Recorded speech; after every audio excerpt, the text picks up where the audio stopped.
Well, yun na yun. Well tuned. So, sa nakita nyo, maayos na yung takbo niya.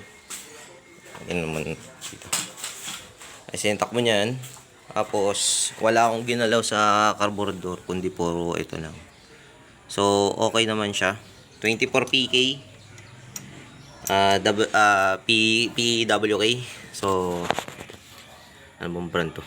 Kalimutan ko na. Keihin na Class A. Pagkadating kasi sa carburetor, pag bumili kayo ng bago, syempre, titingnan nyo na muna yung CC, yung block nyo. Yun yun sa akin. Tapos kung ano yung compatible na carb. Hindi yung basta tayo bibili ng carb. Kasi yung inilagay na carb dito, 26 yata, 28. Kahit anong gawin kong pagkalikot dito, hindi siya maayos.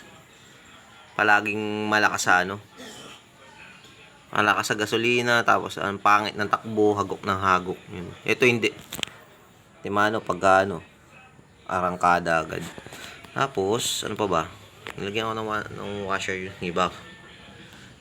Ayan, ito boost to Alam ko boost yung isang naglalabas ng gasolina sa may part na to.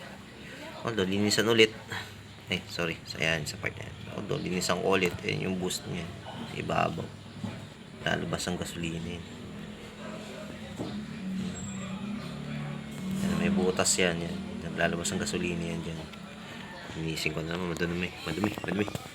Tapos, ito naman ang isa pa kong problema.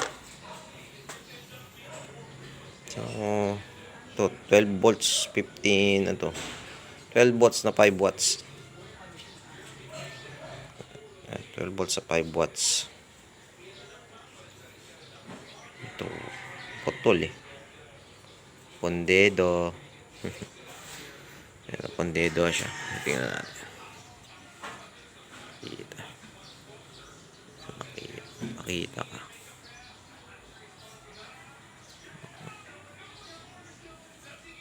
Masa pondedo to?